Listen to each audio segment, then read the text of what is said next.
It's getting to be almost like a broken record. Another rainy day in the North Country on August, I think it's the 7th today of 2003. We're in the offices of the Lake Champlain Weekly on the Lakeshore Road South, Route 9 South. And we're going to have some fun looking at this little newspaper from the inside out. We've been fans for a long time. We must confess, we've kind of snuck a few very good ideas from this newspaper for our little corner programs in the past, and we're going to find out what makes this place tick. Will Bedard said we're in the nerve center, and it doesn't seem too nervous here right now, my friend. No, because deadline day is over. Oh, is that it? Paper's out. Usually it's nervous and stressing Monday night all through Tuesday. And this is kind of the decompression day, kind of getting my head back together, kind of figuring out what stories are going to be in next week's paper, figuring out what the cover's going to look like. I think the cover's probably our trademark. That's what attracts people's attention. It certainly is. It's great.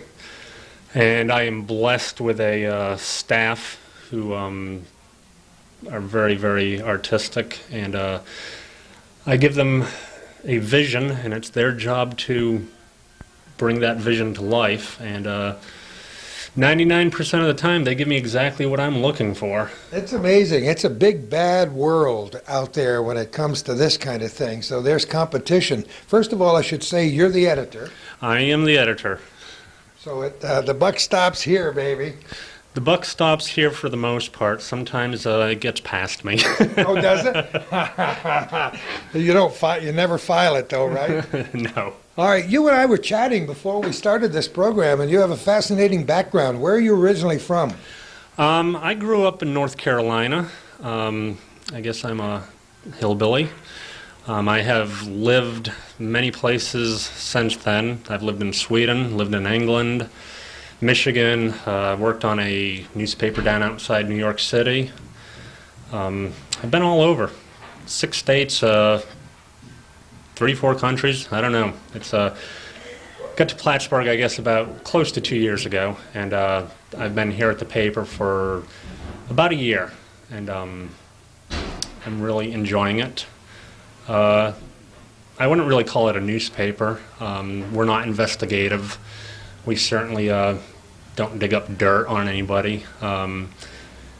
The logo, not the logo, but our motto, I guess, is the region's magazine and newsprint, and that's kind of what we try to do. Local color, entertainment stories. I think our specific niche is local history. We do things that many other publications don't do.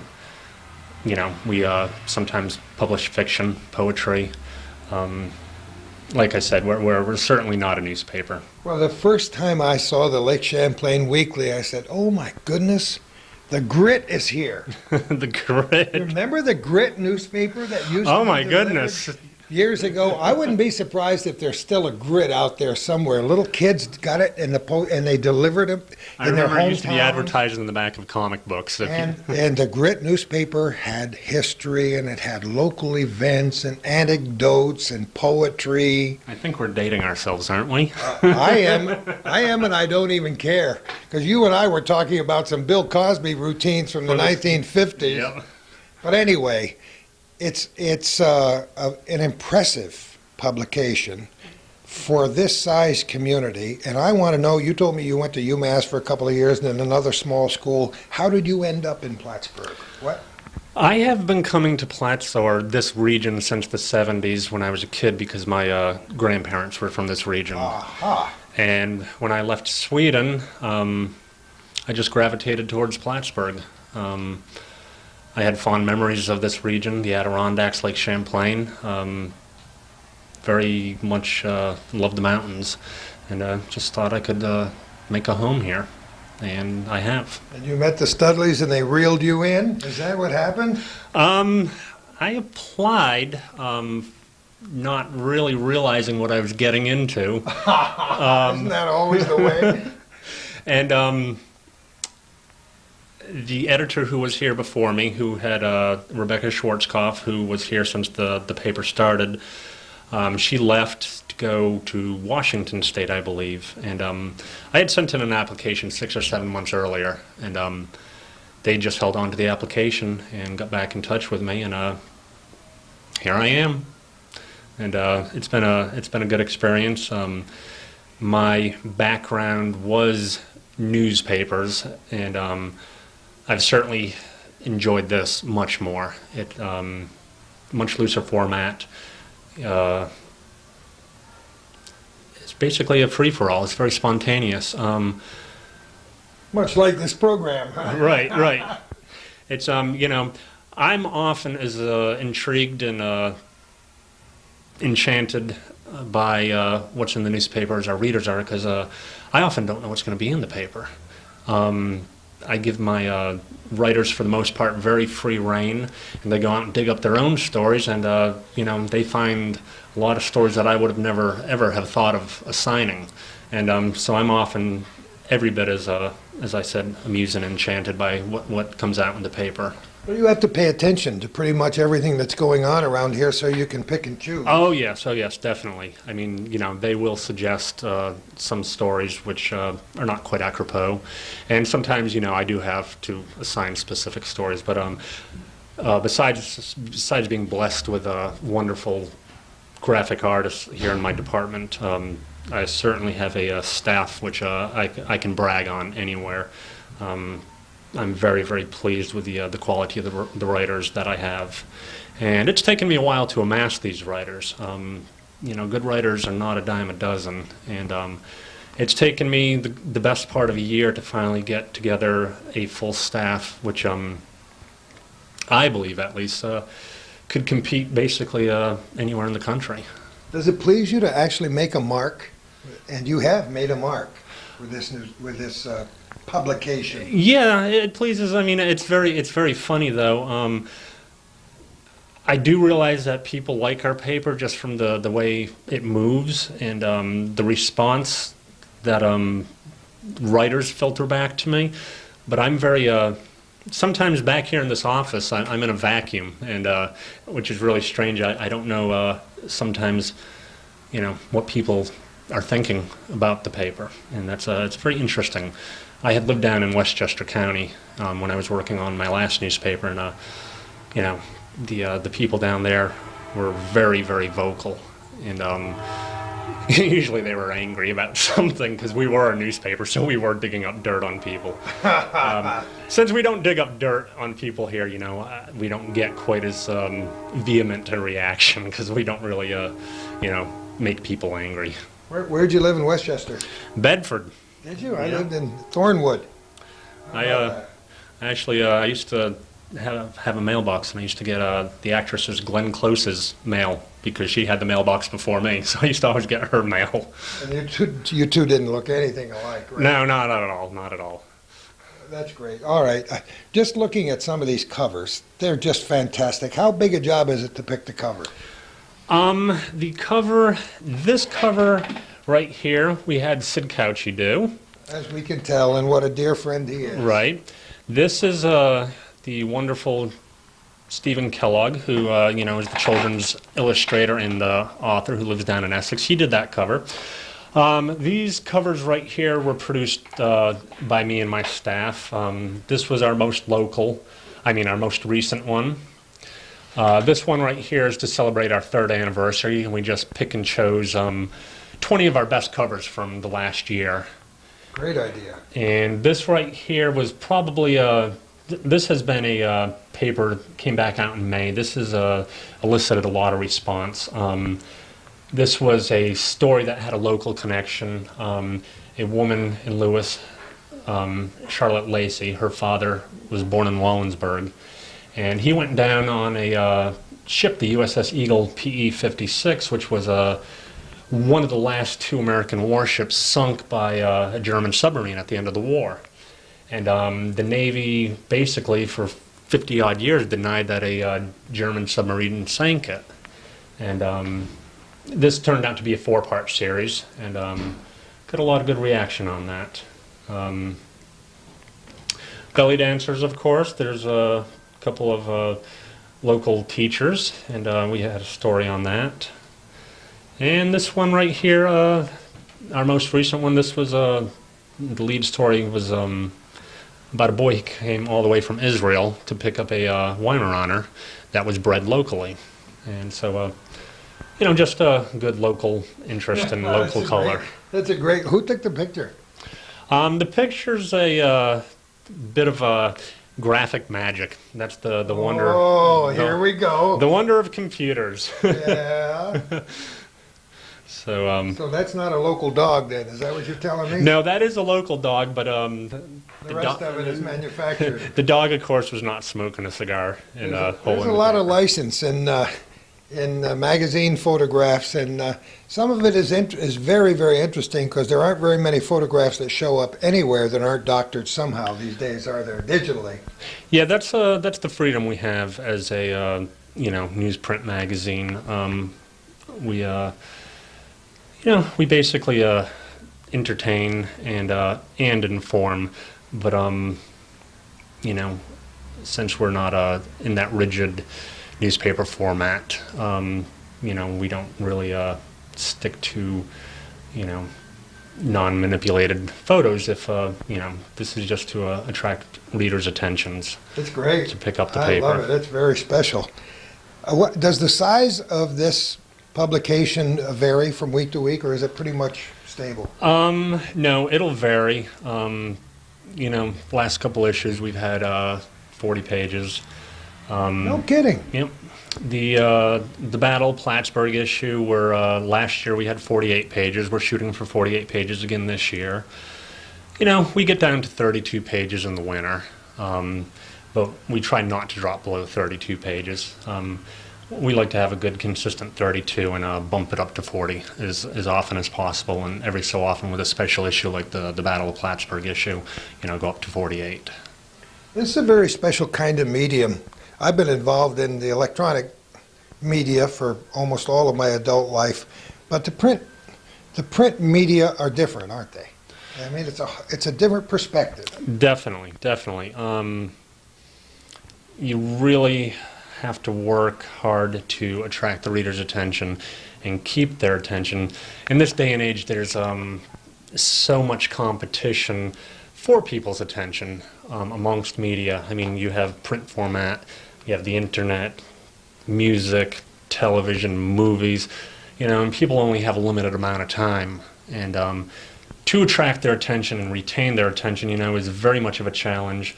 And, the newspaper world is kind of evolving, and it has to evolve to keep pace, to continue to keep readers' attentions, because otherwise, we're going to lose readers to the newer, more, what's the word I'm looking for? More passive, where you can just sit and be entertained. That's what passive means. Right. And a lot of people love to do that. We do try to amuse, but we also try to educate, and but we try to do it in a way where people often don't realize they're being educated. Because it's so entertaining. Right, exactly. That's if I had to write a concise definition of this publication, that's how I would do it. And it certainly is educational and entertaining. And finally, aren't you glad to see this focus switching around to history in this area and to be partially responsible for that? Definitely. That was actually not my idea. I have to give kudos to the original editor, Ms. Schwarzkopf. She was the one who came up with that idea. When I slid into the editor's seat, that was already kind of our format. And yeah, I mean, this is a region very, very much alive in history, and people enjoy their history. And when you can present their history week after week in an engaging and informative manner, they respond, for sure. I know you have lots of things to do. That's why you got on first today. Right. But I want to know what happens in a typical day. Let's pick not today when it's a little more laid back, but in one of the busiest parts of your month. What happens here?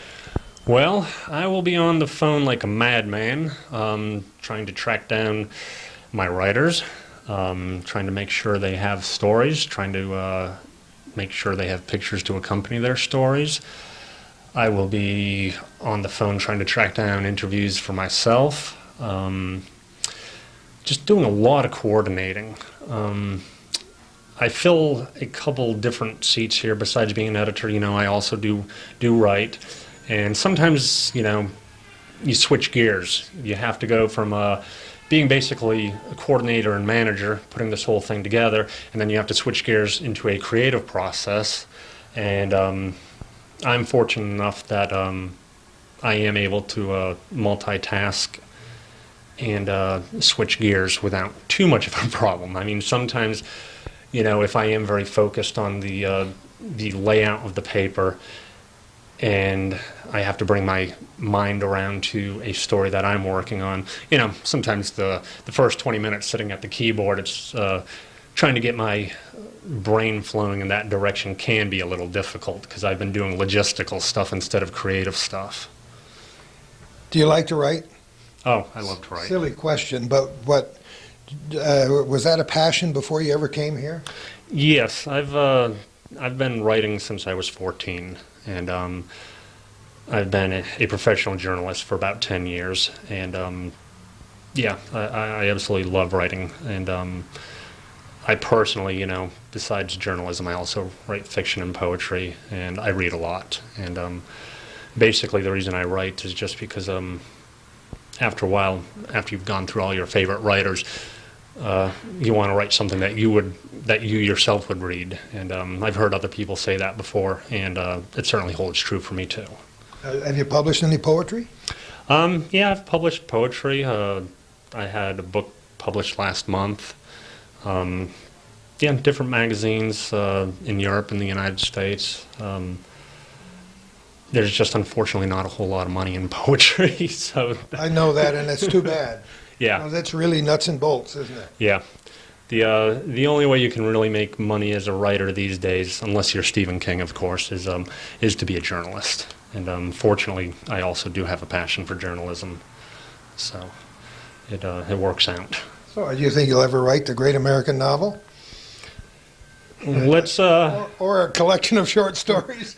let's say I'm hoping. I'm not gonna overreach myself at this point, but yeah, I'd like to write one of the great American novels at some point. It's the process that's fun anyway. Oh yeah. You're interested in music. You and I had a short conversation before Calvin arrived, and we talked about music, and you're interested in trying to collect some of the wonderful music that was recorded by rock and roll groups around here in the 1960s and 70s. And we just started throwing a few names out there, and the memory banks began to click, and we had some pretty good stuff going for us back in those days before you got here. Oh yeah, I grew up with older sisters, about 14, 15 years older, and they left me their vinyl when they left home. So I grew up listening to 60s music, even though it was the late 70s, early 80s.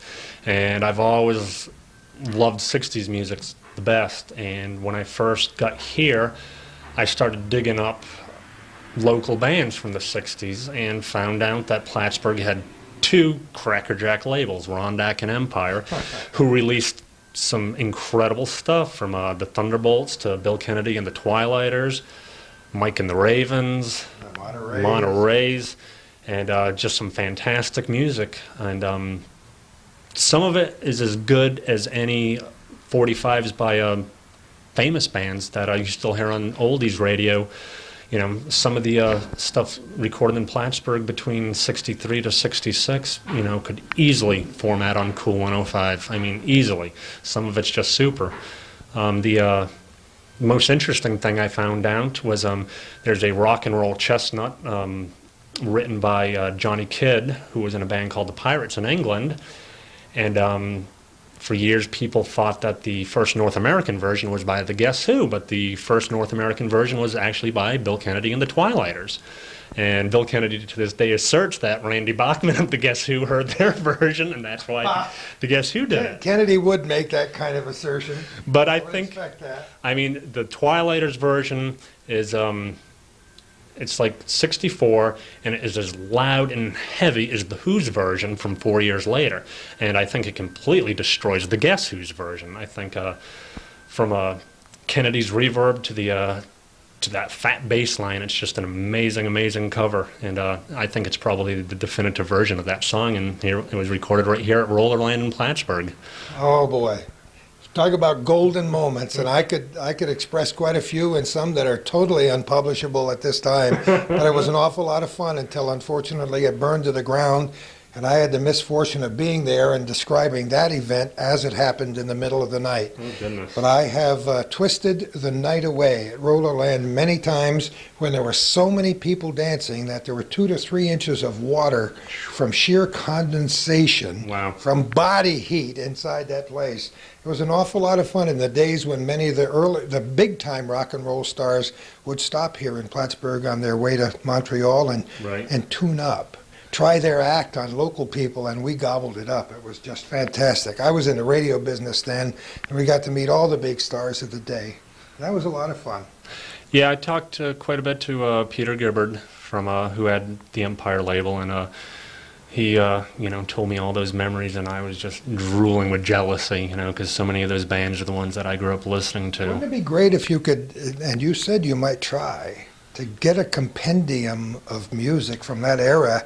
We are working on that right now with Ben Everest Jr., who, of course, his father, Ben Sr., was the one who founded Rondak and recorded so many of these local bands, and, of course, Peter. And we're trying to coordinate that right now to get the best of the Rondak and Empire stuff and release it on a CD, so it'll be available, for the first time in 40 years. I'd buy one. That would be great. Oh. Hear it all together. You bet. I mean, just imagine all that stuff and digitally remastered and just on CD. Just slide it into the car as you drive on down the road, man. Someday, if Calvin and I have lived long enough, we're going to do a TV show on that subject. We've tried, haven't we, Calvin? Yeah, we've come close. It's just a matter of getting all the suspects together, but we're going to do it this fall. Yeah, it's going to be an awful lot of fun. I know you got a lot to do, and I thank you. Get a tooth filled. Oh, well, that's important too. But listen, Will, I thank you so much. Thank you so We'll much. do this fellas. again sometime, and we'll pay attention to what you do. Thank you so much. It was a pleasure meeting you guys.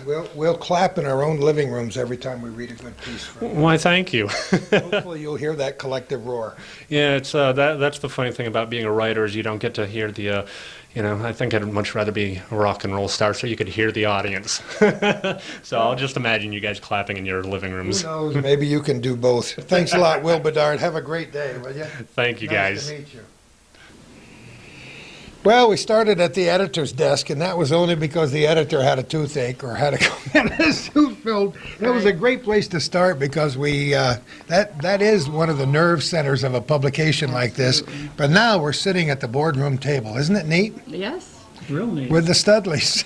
Bridget and Bill, how are you? very well, thank you. Doing fine. Just delighted to be here, and thank you so much for inviting us. We've admired your publication for a long time.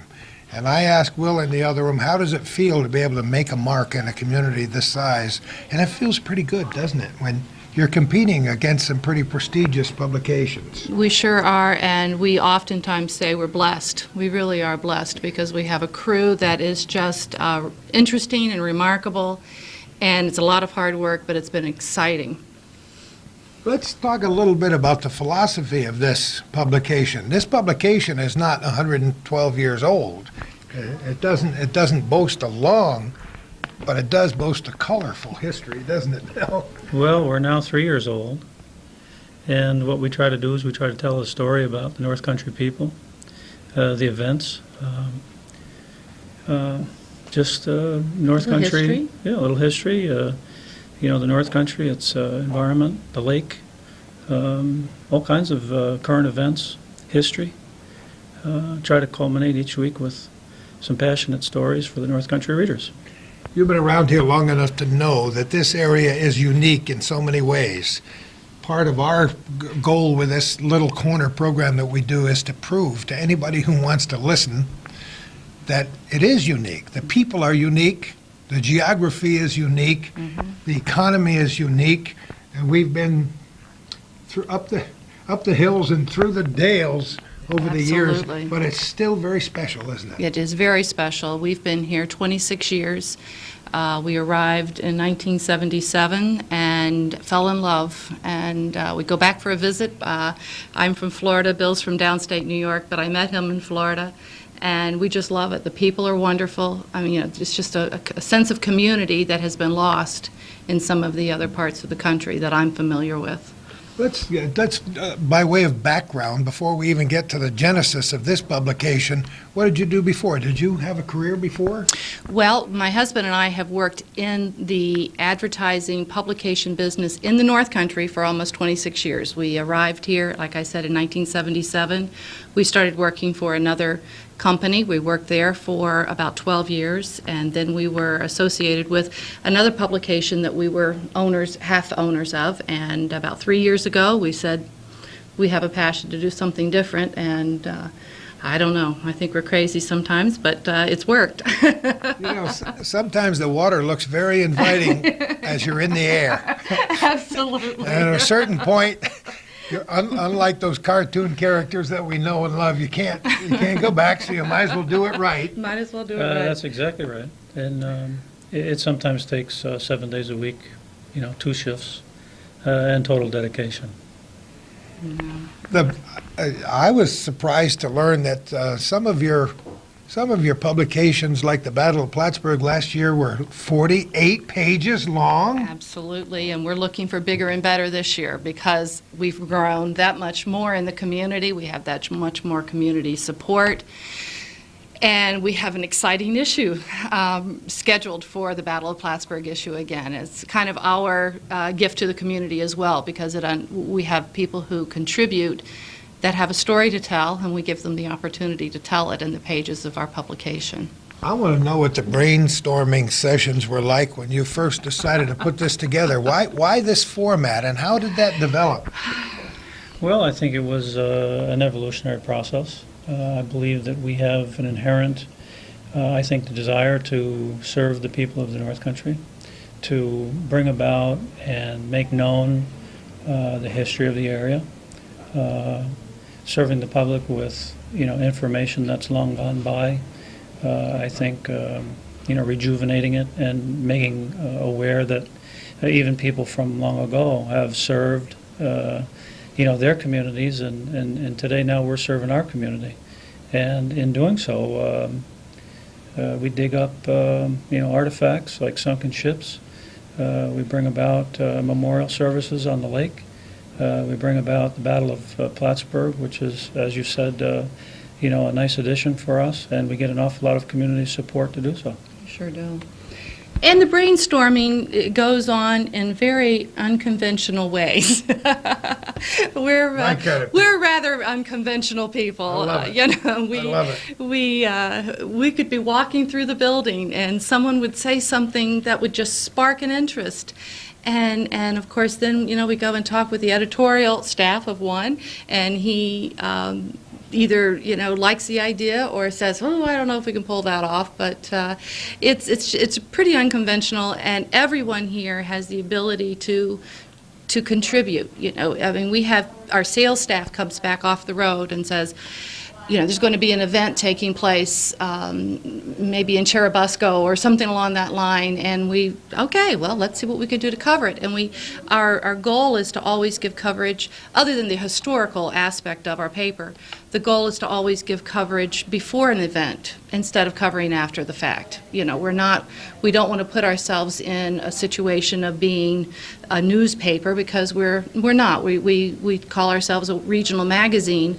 And we'd like to give the exposure and the coverage of events prior to them happening, so that people will know about them and enjoy them. And, we leave the covering for after the fact to the daily paper. That's more of their responsibility to let us know what's gone on. But anyway, we're very unconventional, and we have a great time doing it. And as I have said, our staff just, they're pretty unconventional also, and they work well with us. And people seem to like it. Calvin and I talk a lot about this area being the ideal size to live and work, because whatever you do, You get instant feedback. You're right. You're connected almost directly with your consumers minute by minute when you're doing a story and when your publication hits the newsstands. You're absolutely right. And most people here are not shy about telling you whether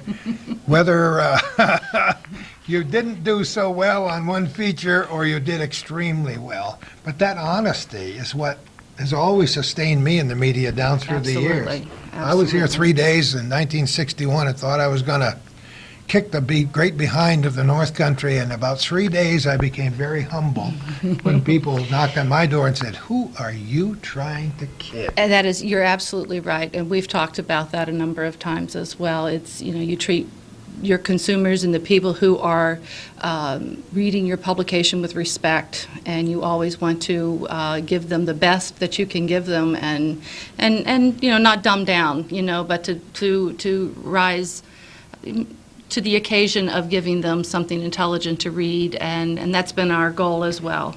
It's a bit of a balancing act to remain somewhat sophisticated and yet to not dumbed down, but to be down home. Oh, yes, yes. And still a North Country publication, and you have managed to do that through some magic or wonderful fortune.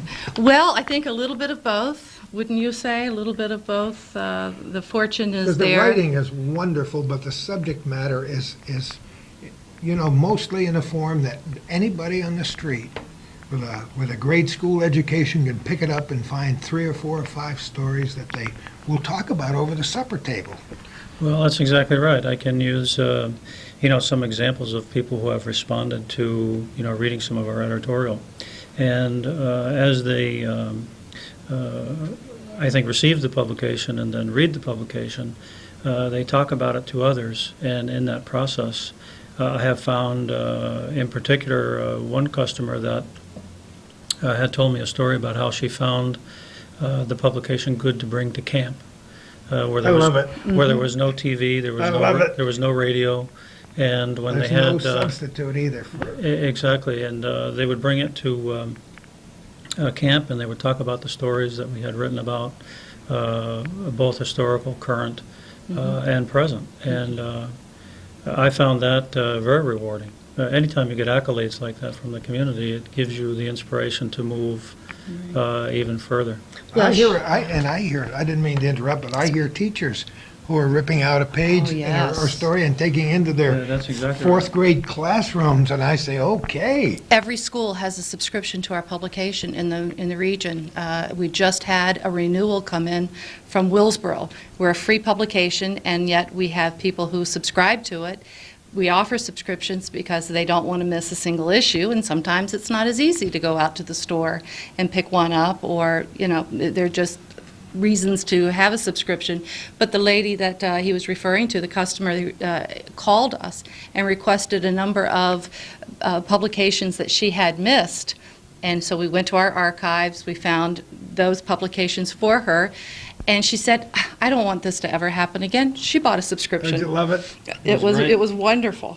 I understand one shows up on the governor's desk every now and again. Every week he has a subscription as well. Does it please you to walk into doctors' offices and educators and just John Q. Public and see a copy of it on the coffee table or on the kitchen?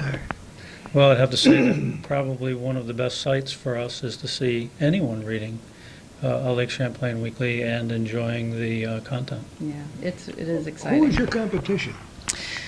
Well, I think our only competition for the readers is the press. I mean, there are other weeklies out there, but they're not doing their format is not what we are. We, there's a shopper in the market, and there is another publication that changed their format. They used to be a shopper. They changed their format when we were about 6 months old and decided they'd like to try to follow us, but, It's almost a form of flattery if you didn't have to work so hard. Right, it is competition, and never forget that. Well, it depends on what competition you're talking about. Is it competition for the reader, or is it competition for the advertising dollar? But I still know a lot of people who read many publications. I, for one, am a fan of all the media, but especially of the printed word. And so I read tens of thousands of words every month. That includes several newspapers and publications and news magazines. Sure, And sure. just because I have that great desire and curiosity about what other people are doing and writing about. Sure. Well, it is business, and we are almost 100% advertising revenue driven. I mean, we do have a few subscriptions, but that only covers a tiny fraction of the costs here. So, in terms of competition, my goodness, we have competition from the high schools selling advertising in their yearbook all the way to, the TV stations. So there's a lot of demand on the advertiser's dollar, and we're really blessed every week to have the support that we have. And I believe, and I believe that Bill believes, it's because of the quality and the interest that is in the pages of the publication week after week, and that gives them results. Therefore, they're willing to spend dollars with us because they need to sell their product as Goes around well. in a big circle. It doesn't sure does. It sure How does. many do you print? Usually 15,000 per week. Yeah, Come on, I had no clue. 15,000? yes. Per week. Per That week. is amazing.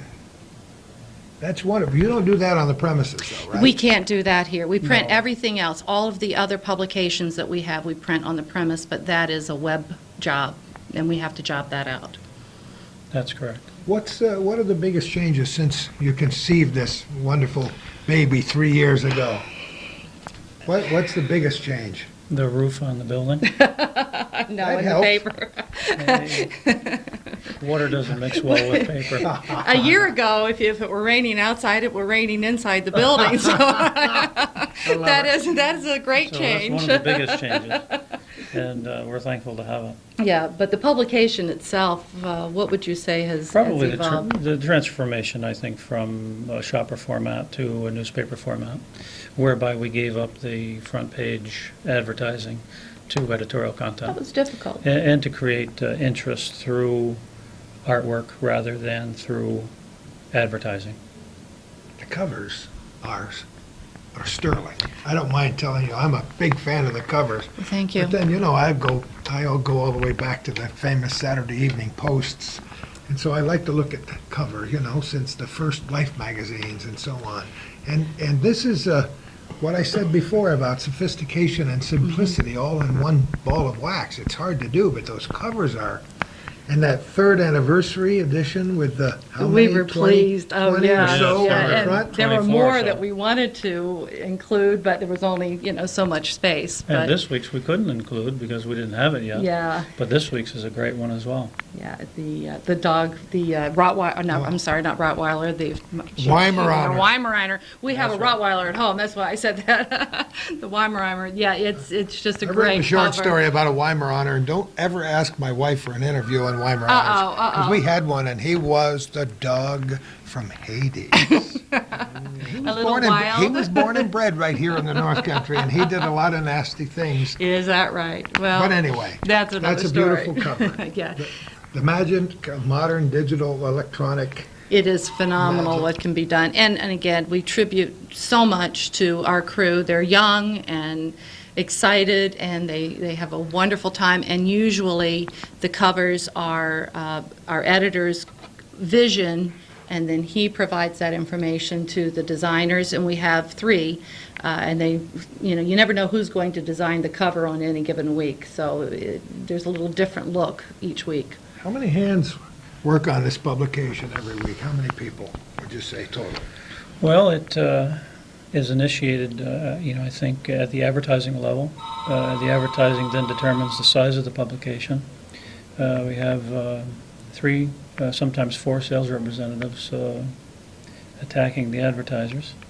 And then we have the editor, and then how many writers now do we have? He has sometimes 3, sometimes 4 writers in any given week. We have more than that, but typically space only allows 3 or 4 in addition to Will to And contribute. then a guest writer. And then a guest, well, that doesn't include the opinions page because we always have Oh, Rick, that's right. always So have great. Rick Smith and always have Mike We were Jensen. talking about that earlier. We're big fans. And then we have 3 designers that, are doing the ads throughout the week, and then also working on the front cover and illustrations. Yes. And then it goes to press, and then we have 4 people who distribute the publication each week. So it's a process. There are a lot of hands that touch the paper. For the people who may be neophytes here watching this program in an area, God forbid, where this publication is not available, how is it distributed? Both via the mail, we put a portion of them in the mail direct to the home, and then we put the balance out on the newsstands for people to pick up that maybe are not familiar with the paper at that time, and then they continue to pick it up. And the geographical area spans from the northern border in Champlain east to St. Albans, and then back into New York State along the northern border to Malone. And then we travel south through the Tri-Lakes area and then on down to Ticonderoga, and then everything in between on the way Points back. in between, right. Are you Quite a connected in span. any way with the internet? Do you put anything on the internet? Do you have a web page yet, or? It's under construction. They're always under. I love that when I'm looking for something. Yes. This page is under construction. See this nice picture? That's only a tidbit of what this site will look We like. have a dream. That is part of our dream, is to be able to post a publication weekly on the web. We do believe that is the future. Not that the printed word, I don't believe the printed word will ever go out of style or be gone. Certainly not. But it is, there's a generation that's young that likes the web, and if you want to attract those people, you have to be in the electronic world. And besides, wouldn't it be nice to get your response mail from Cucamonga and from Well, actually, Oshkosh? actually, that's interesting for you to say. We had a visitor in the North Country from Australia. She picked up our publication and went back to Australia with the publication, sent us an email from Australia telling us what a wonderful publication it was. Most of our subscribers are from out of the region as well. They come to the North Country, they find our publication and decide they do not want to be without it. And we send to Washington, Florida, Texas, and pretty much all points in between with the subscriptions that we have. That's kind of neat, isn't it? It's extremely neat to have people that are desirous, not only for just printed word, but printed word about the North Country. Yeah, yeah. When you started, did you have a 3-year plan or a 5-year plan or a Oh, 10-year my goodness. plan? And have you achieved it? Well, I would have to say that everything we did, I think, was improvisation. There was no plan. We knew that we needed to put food on the table. Remember what I said about And- jumping into the... Absolutely. We were definitely flying high, and there wasn't, any net below us. We had to work hard to find the niche in the market, and it wasn't easy. The competitors are tough. The advertisers sometimes are tougher, and we had to find a niche, and it wasn't easy. We worked hard to find it, and hopefully we can develop what we have and make it better yet. Yes. We're not done or complete by any stretch of the imagination. The North Country is rich in history and information, and I don't know that we could ever finish the North Country story. Never. You Never. You never And can. it's Well, that's the way we feel about it. Right. It's always, we're always finding new things. But when we started, we knew we wanted to do something different, and we pulled out magazines of various sizes and styles, and we had a plan. It just wasn't, at the end of a year, this is where we'll be at the end of 2 years. I don't know that we still have that plan, because I think many times if you are so rigid in a plan, it can not allow for some great people and great ideas to come about. And so much of what we do is based on the great, and I think they're wonderful staff, again, that we have. We could not, we're at the helm and we're driving the machine, but my goodness, these people that work with us on every project that we do, they're just so eager to do something exciting and different as well, and that just it keeps it fun. I told my mother if it weren't for the financial problems that every small business has, I'd be You having think you can escape that, I'd huh? be having the time of my life. I've never been involved with anything that is so much fun and is so well received. And we've worked for a number of publications, and we've just had such a positive response from the community. As you were saying, it's just fun to get that feedback, and we get it each and every week, and it's just Well, at exciting. the end of the day, it is gratifying It's very gratifying. to have somebody tell you that you did something right. It sure is. Well, it is gratifying, hearing stories from readers and hearing stories from advertisers, getting a good response. It is gratifying. The work that we do sometimes is, I would say, long and hard.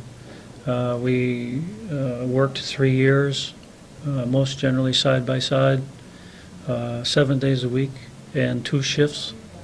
Oftentimes not taking any days off except for Christian holidays, and that would certainly basketball. include, and basketball was a part of Most important. it. We did get away for, our son's games, but we have, without a doubt, made a total commitment to being successful, Yes. Yeah. without any vision of looking back. But there's no other way to do it. No, absolutely. There's no other way to do it. Yeah. You have to get in with both feet, and if our viewers out there think that this publication just plops down on that newsstand every week without that blood, sweat, And- toil, and tears, Absolutely. they're absolutely wrong. Right. And there aren't very many entrepreneurs of any size at the top of the organization who don't have to work 6 and 7 days That's a week exactly to make right. it work. It's tough, small business, but it has its rewards as well, so I wouldn't want to be anyplace else. Obviously, you both are tremendously pleased because your publication is unique in so many respects. And I'm somewhat an impartial observer, and I can attest to that fact. I don't know if you've ever entered it in any literary competitions around That's the going to happen country. this year. I'm so glad I brought it up. Yes. Well, recently, within the last 6 months, we were welcomed into the New York State Press Association as a member. Terrific. Yes, that was a big deal. They're That's located good in move. Albany, and they do have newspaper contests each year, and I'm sure we'll be partaking with some of our best editorial works. It's pretty neat to go to a central location where you have all weekly newspapers, participating in a conference that is all about weekly newspapering Right. and about the people of those communities and their editorials and excerpts and photographs being highlighted for contest purposes to see who is doing what and who is doing the best job. And, of course, being, I think, celebrated with, first and second place awards. We're hoping. That's our We'll keep hope. our fingers crossed. We have A to little, submit yes. them in November, and the decisions, I believe, are in either January or February. I'm not sure. You must let us know. Yes. I'll be very Yeah, interested. we're excited about that. Yeah. I think you've done an amazing job at this point in time, and we're going to stop for just a moment to collect our thoughts and continue with this very interesting program from the Lake Champlain Weekly. Oh, I forgot to tell you, Calvin had the camera running that whole time. Everything we just said. That's okay. Sometimes the most interesting things are between takes, as they say in the business. Easier when. But things have changed on this table for a very good reason. We want to show some examples of the Lake Champlain Weekly. And what we wanted most of all is to get the name of every single person who writes for your paper. You've got them right there. I do have them. Tell me who they are. All right. Well, I just counted 13 contributors. We'll start with Tom McGrath. He is one of our most prolific historians. He contributes each week with a wonderful story of history. Then we have Rick Smith and Mike Jensen, who are on our opinion page each week. Where are And these people from? Rick, well, Tom McGrath is from the Ticonderoga region. I'm not exactly sure. I know that I should know, but he lives in the Thai region and is very interested in the history that is in that area, and he does contribute quite well. Rick Smith is a local fella. He's right from Plattsburgh. He's a retired historian of the Air Force, and he is colorful, always has an opinion, and is not afraid to let us know what that opinion is. People either love him or hate him, but even if you hate him, you read him. And that's been a wonderful... That's the name of the game. It's been wonderful. Mike Jensen lives in Peru. He is also a very colorful writer. He's our comedian on the opinion page. He lightens up the page a little bit with little tidbits of his world and the way he sees his life. Stan Burdick is our cartoonist, and he is an award-winning cartoonist. What a guy. And he just brings such professionalism to the paper with his cartoons each week, and they're always interesting as well. This week was one of my favorite. It was a tribute to Bob Hope, and it was just very, very timely. Cynthia Potts is one of our regulars each week. She is about to deliver her second child, so she won't be in the paper for a couple of weeks. But she is from Plattsburgh as well. This is her passion. She doesn't do this as a full-time job. She works for I Care for the Adirondacks in their accounting department. But Carolyn Keene is our Canadian writer.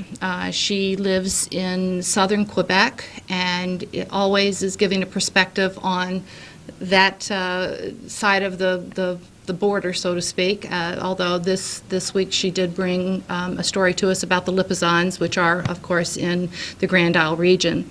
Bob Phillips is our outdoor columnist, and he is also featured each Saturday morning on a radio station in Vermont, WOKO. And so we get a little bit of publicity through that. He started with us, and they obviously read the Lake Champlain Weekly and sought him out, and now he is doing their Saturday morning program.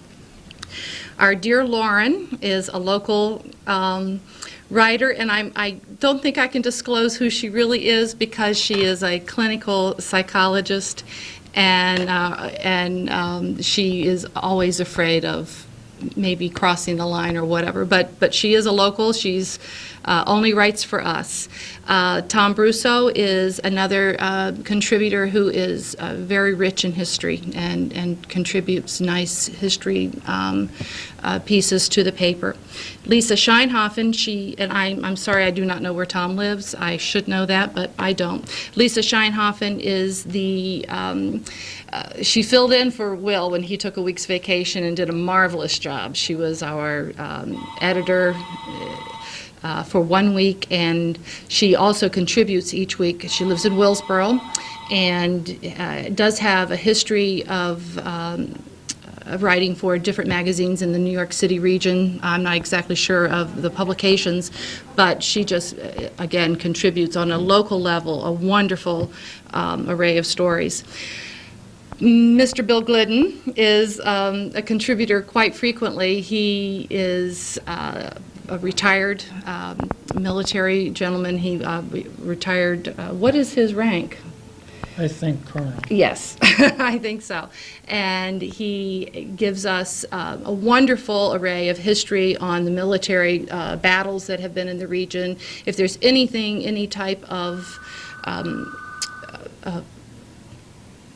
I can't even think of any type of anniversary that's coming up, on a vital part of our history in the region. He is always there to provide us with a story.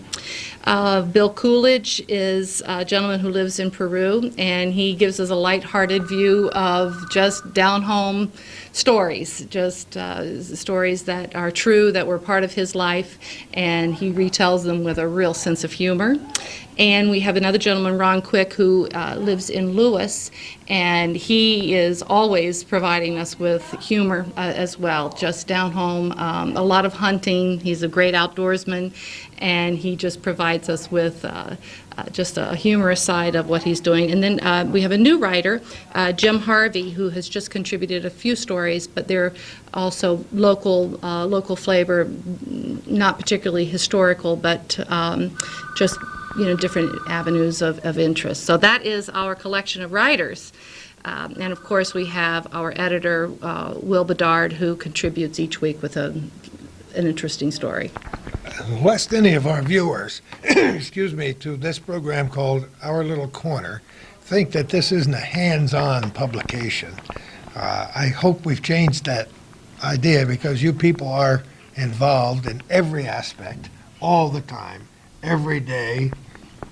Yes, As you we said, are. 2 shifts, not 2 days off in a row for a long time. Right. Not that we want to just let people know that the grindstone continues to turn every day, but it does. When you come out with such a fine publication, there has to be a lot of effort involved, and you can't let it get away from you. No, You no. can't take 3 months off in Europe and come back Oh, and that's a expect nice. it to- Although if the opportunity arose. That might just be a wonderful break. Well, let's talk about some of your favorites here. First of all, we mentioned this cover, which we showed earlier, the Weimaraner. I don't dare show this one to my wife for reasons that are known, some publicly and not so publicly, but the Weimaraner is a unique dog, although I've never seen one read the newspaper. No, or smoke a cigar. Or smoke a cigar. And that's a good one. This one is our good friend Sid Cauchi, which we showed before. Sid is talk about a legend in your own time. Absolutely. A veritable icon. Absolutely. And he's already he's left a legacy beyond what most of us could even dream about. But to have that wonderful sense of humor. And to be gracious enough to share your talent with people like us. He was just so wonderful to provide the artwork for our front cover, which was pretty remarkable, we felt.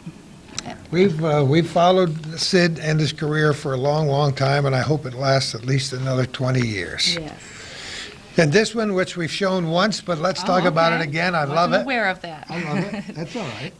That cover is an illustration out of Stephen Kellogg's soon-to-be-released children's book, and it has never been published before. And again, he was gracious enough to allow us the opportunity to include it in our publication. He was thrilled by the story that we did for him, and he came by and picked up, I think, maybe 50 papers and handed them out to everyone that really? he knows and Don't you loves. love it? And it was Not a- wonderful. Pretty neat paper boy, huh? Yes, very nice. Neat paper boy.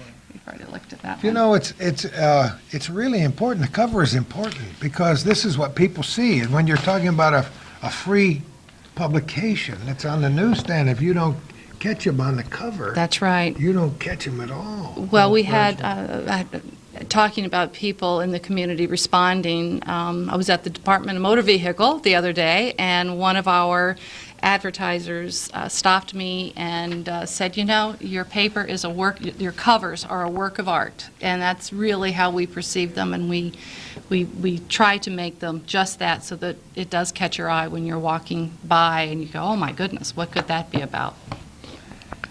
This was a great series of stories. It lasted for 3 weeks, The Sinking of the USS Eagle.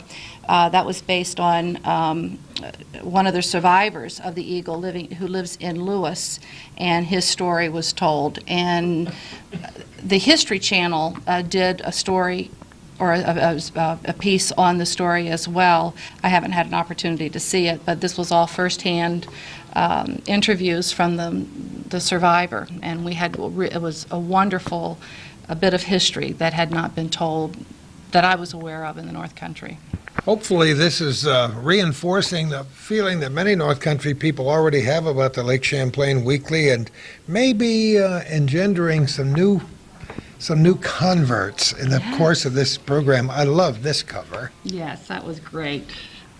Tell me. Well, again, that story was, local history let me see if I can remember the The curse, oh, this one was the Curse of the Bambino, yes. That was it's just a story about Babe Ruth, and, but we did another story just right around the same time about a local fella, I believe from Willsboro, that had made it to the majors as well, so I'm not sure if I pulled that one. This was just a continuation of the U-boat and the USS Eagle. That was another cover of the series that was talking about the U-boat that actually did sink. Most of the these Eagle. events happened right toward the end of World War II, as I recall. Right. And that's one of our older covers, but it just has, you don't question what's in that paper. That was our Halloween, listen to me, the Valentine's Day issue. They're beautiful covers. Do you get your fingers much into the editorial part of it? Do you and Will knock heads sometimes? Well, I've honestly, Bill and I have decided that he has the say on what goes into the publication, but he will certainly run ideas by us and ask for opinions, and we're always ready to give an opinion. Oh, I don't fear for that at all. Yeah, this was our is- last year's September 11th issue, and it was to bring the Battle of Plattsburgh and, of course, the towers into a perspective. How ironic. Boy, what a deep message in that Yes, photo. in it that truly picture is. alone. It truly is. And, of course, there was editorial content based on both of the events, so we covered both within the As I paper. mentioned before, we have one of our sons visiting from Minnesota this week, and I showed him the Heritage Trail, and we went down and looked at the placard that talks about the Battle of Plattsburgh, and of course he knows about September 11th. Right. And he said, the Battle of Plattsburgh was on September 11th? And Yeah. he stood there and he had to take a deep breath and think about that for a minute. That's pretty ponderous stuff, isn't it, huh? Very ponderous stuff. I'm sorry. That was a gentleman. Violin Yes, Andre.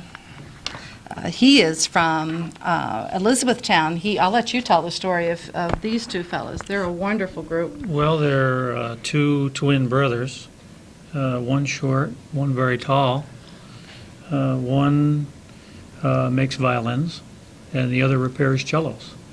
And they're nationally renowned. Yes. They are in Elizabethtown, I think, in the summertime, and in the wintertime in New York City. And they have, I think, an amazing story to tell. They're rather unique. That's great. That's wonderful, and it's a nice picture. So, And this was one of Will's favorites because it had to do with the music industry, which is Will's first passion, our editor. okay. Yankee Boy Blues, huh? And that was the, Each year, the Battle of Plattsburgh cover will be different for Absolutely. some obvious reasons and some not so obvious. that was our first Battle of Plattsburgh edition. We had a great response to that issue as well, but that's the issue from 2001, I believe, right? Doesn't it please you to see the interest in this Battle of Plattsburgh's commemoration grow every year? It's wonderful. For the community, it's wonderful. For the historical aspect of it, it's wonderful, but it brings so much attention to our region and visitors, and, and that brings revenue, which is always the wonderful aspect of having visitors come to your region.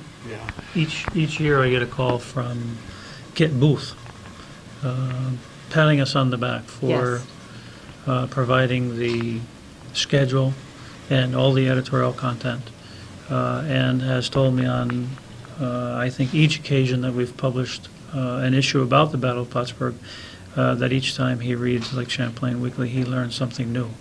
The Booth family has been very much involved in politics, in the retail business here, and now in history, father and son. And it's for a lot of people, it's a family affair. We talk a lot at my place of work about the reenactments.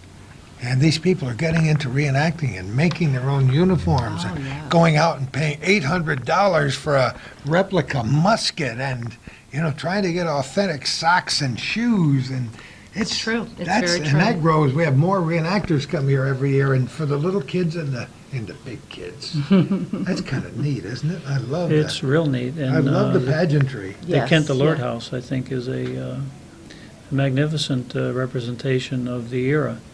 And Don Craig has done... He's done a marvelous job. marvelous He's a job. dear Yes, friend, yes. and I don't say that only because his wife is my boss. Oh, we didn't realize that. But that could have, no. They're wonderful people, and Don Yeah. is just terrific. And He's done a yes, great I job. will be telling ghost stories there again this Halloween. Ooh, that's wonderful. No, it's Yeah. good. I mean, we have a lot of history, as you said, in the North Country, but to be able to focus on a place like that had such a pivotal role in the history of Absolutely. the North Country, it's kind of neat. And the attention that the community gives to it and supports, because it always takes money to keep that sort of activity going forward and to preserve and to to enhance each year. I'm sure that they're always trying to acquire and it's wonderful to be a part of it each year when we put out our publication. And I learn something every year. It's What would just life be if you remarkable. couldn't- if you could learn something That's every day? exactly right. Some the hard way and some a lot easier. Speaking about history. Right, that's what I was. Our good friend Keith Herklow, who is a city clerk, has embarked on a number of historical projects, some of them by dint of his own sweat and trying to locate the Pikes Cantonment. And as city clerk, Mayor Stewart has given him fairly free rein to get involved in a lot of this research, and he's very, very good at it.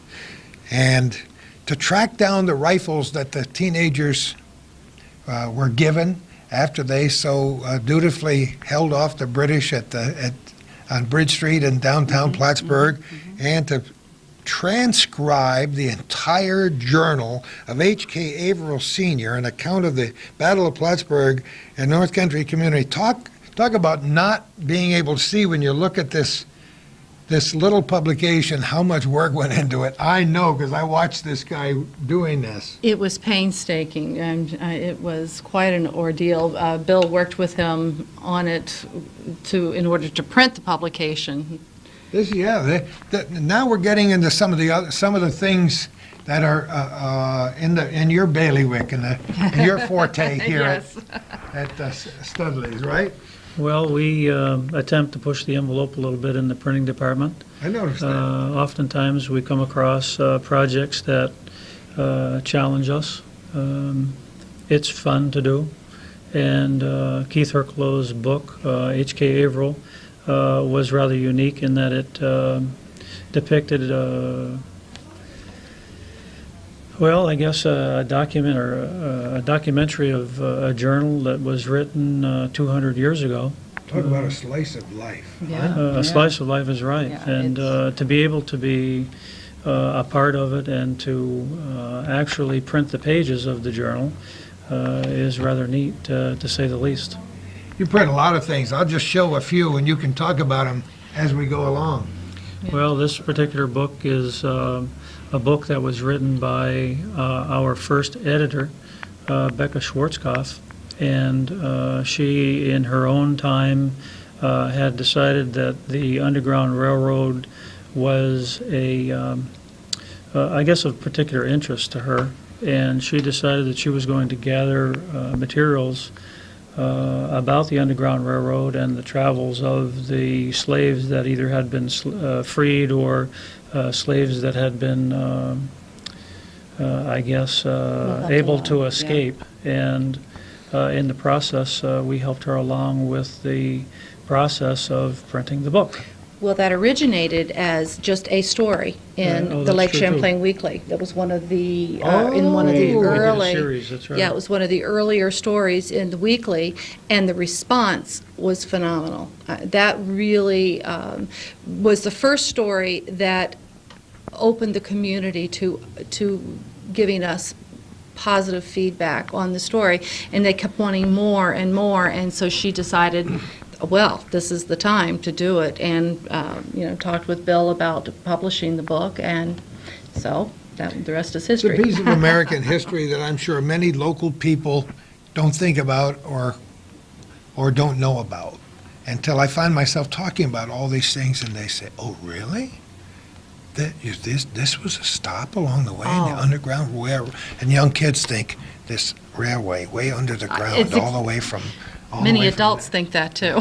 Many adults are not But you know, aware. I have friends who, in digging their cellars, for example, around Clinton County, have found quarters where the African Americans were kept Sure. and hidden in the North Absolutely. Country, and Absolutely. so much history in this, and to think that John Brown had a direct connection, he and his wife both. Sure. Right in North Elba. This is, I believe, you'll see the Underground Railroad in the North Country, second edition. I think that she has still, once this book hit the shelves, there was a pouring in of additional information that people just did not know what to do with prior to. And we've been gathering, and she's in on the West Coast right now in Washington, but not forever. She'll be back. Her husband just was relocated, and she still has a passion, and we stay in touch all the time, and we talk about it. So you may see a second edition of You that could book. take him out of the North Country. You can't take the North Country That's out. right. And this is the bound edition Yeah. of That's right. the journal that we talked about before. Rather slick, I might add. Hardcover. Nice, very nice. We had to send that out. We don't do the bindery work here. Yeah, That's okay. that's okay. Yeah. You can take full credit for everything you do, which is considerable. This is also one of the books that we've published recently, within the last 6 or so months. It's a Christian book devoted to Christianity, and it's for a mail-order business located right here in Plattsburgh.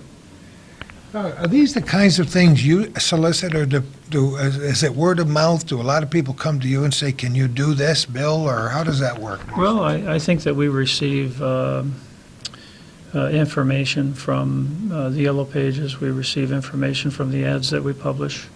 I think there's certainly word of mouth, and there's also solicitation. I think it's all of a the above. a Huh? combination of all those Right. angles. What's this one? This is our summer guide. It's called Northern Exploring. It's a publication designed to, I think, make tourists aware of what the North Country has to offer. And in the format that we've published these pages in, we attempt to push the envelope a little bit with the quality of it and also with the format. It's unique to the North Country. There has not been one, I don't ever remember this size, easy for the pocketbook, easy for the glove compartment, and certainly easy for someone to walk down Margaret Street and read about something that's of interest to a tourist. It's absolutely essential toward the goal of increasing tourism again. We've talked about it a million times, and we won't beat the dead horse. But we had a lot of tourism, Canadian tourism, a few years back, which doesn't, it's another thing my son said, how come there aren't so many Canadian plates like there used to be when I was a kid around here? And, Well, I guess that's changed just a little bit in the last few years with the exchange rate Yeah. being as high as it is. But I believe it's been coming down, and I think the Canadian cross-border traffic has grown. I think so, too. Certainly Gary Douglas's If drive. it didn't, and- it wouldn't be by dint of his not working very hard. I'll You're tell you that. absolutely right. That's exactly right. He is. Talk about passion. Have you ever seen anybody that had a taller soapbox that he carries in his pocket and he jumps on it at every opportunity? But But it's boy, what a really- shot in the arm for this North Absolutely. Country. He has done a Absolutely. wonderful job promoting the region. This and- Plattsburgh North Country Chamber of Commerce is literally on the map. It They sure know is. about us everywhere. You are absolutely right. They work at it every day, and that's the name of the game. Sure I mean, is. you know, Absolutely. you can get pretty far behind the 8 ball if you're not working at these things. Yes, And what he does is good for all of us, including you. that sure is. Okay, what's this next one? Well, Bridal. this next one is all about the brides and the grooms-to-be. It also is printed in a format that's easy to handle. We, I think, took these bridal guides that have been done in the past, either in, tabloid format, 8.5, 11 format, and we honed it back a little bit to the 5.5, 8.5 booklet. This bridal guide is printed here and is distributed to bridal shows directly to brides and grooms that are preparing to get married. Right.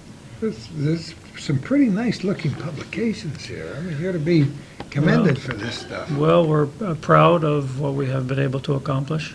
All these publications have been printed here in Plattsburgh, providing jobs to Plattsburgh residents who are often excited about being in the graphics business or in the graphics printing business. And each time we produce a publication like that, we, I think, sense a great great amount of satisfaction when the booklet is put together.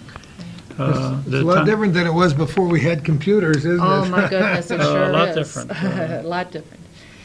That's a publication we put out twice a month. RPM Magazine is a compilation of automobiles, boats, trailers, motorhomes, anything that really has a motor is advertised in RPM Magazine. It's distributed over a large geographical area in Vermont, in New York State, northern part of New York State.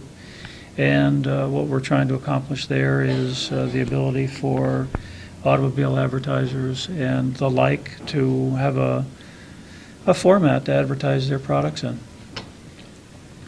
So your business here is multifaceted, to say the least. To say the least. We are a full-service print shop as well as the publications. That's why it's a 24/7 almost.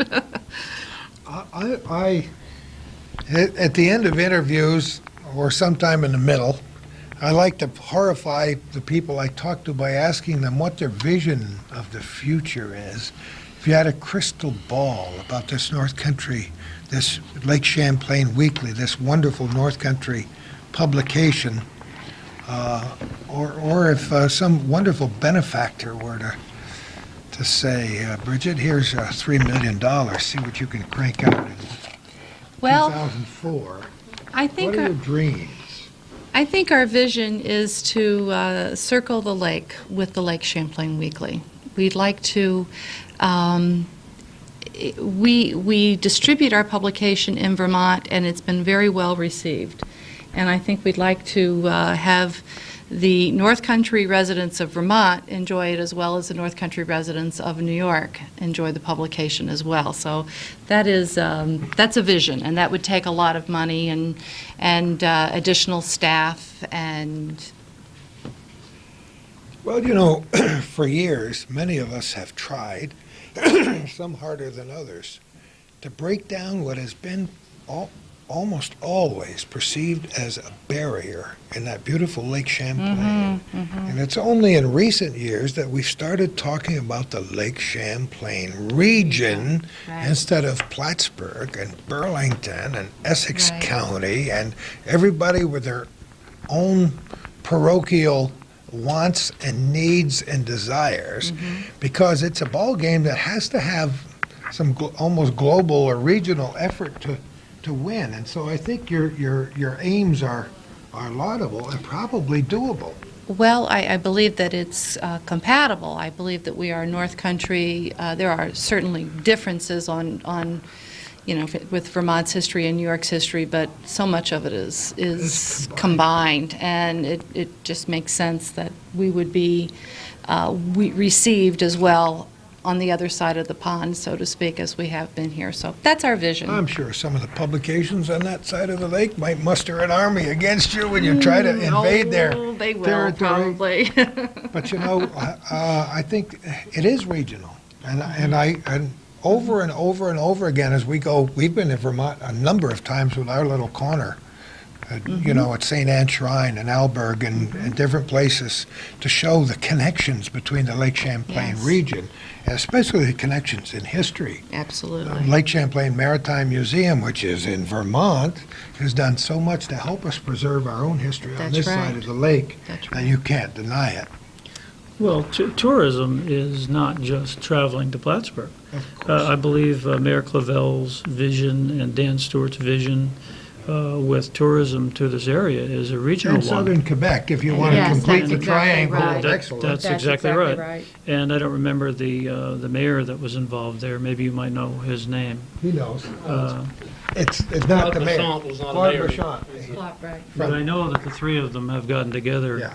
and have talked about the roads to bringing tourism to the region and developing this region to make it known to people who, find this region a real comfortable place to come to. And then once they get here, we need to give them plenty of things to do. And Lake Champlain Weekly is, I believe, an avenue for circling the lake, bringing us closer together, and developing, I think, a compatible likeness to both sides of the lake and breaking down that barrier of, breaking down the barrier of what might be considered the lake as a barrier. And I'm sure Champ goes back and forth. so- Sure. absolutely, No one Champ owns goes back him. and forth. That's exactly right. That, I think if you asked Sid Gauchi, he'd say Champ would definitely go. He back and I have forth. had a multi-year battle over how many humps Champ has, but this is only in our minds. When we first started the Lake Champlain Weekly, we were really fortunate to have Mayor Stewart and Mayor Clavel provide us with a weekly column from the mayor's desk I was recall. named. And it was very enlightening. Again, it was trying to bridge that gap with the paper as well as with the mayors. And, time and schedules didn't allow it to continue, but it was a wonderful beginning for us to have them included and to use our pages as a venue for their vision of the area as well. So We're going to conclude our little inside look into the Lake Champlain Weekly in just a moment. We're smiling at the end, so we're not too exhausted to do that.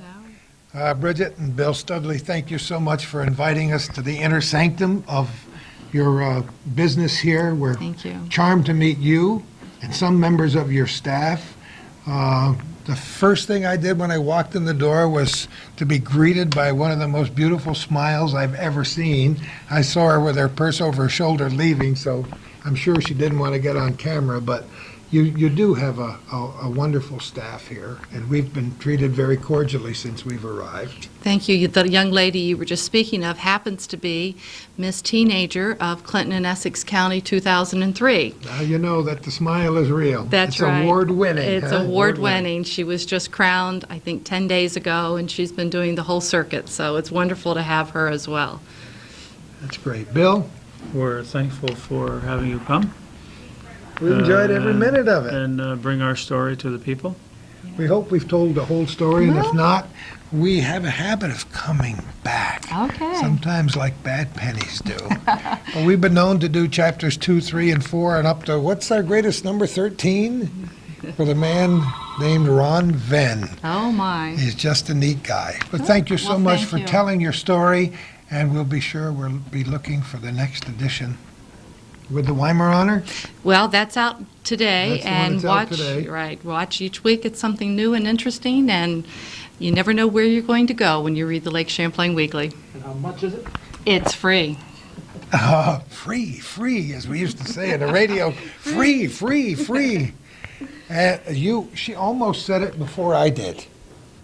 And what I say at the end is always, who knows where we're going to be next time for our little corner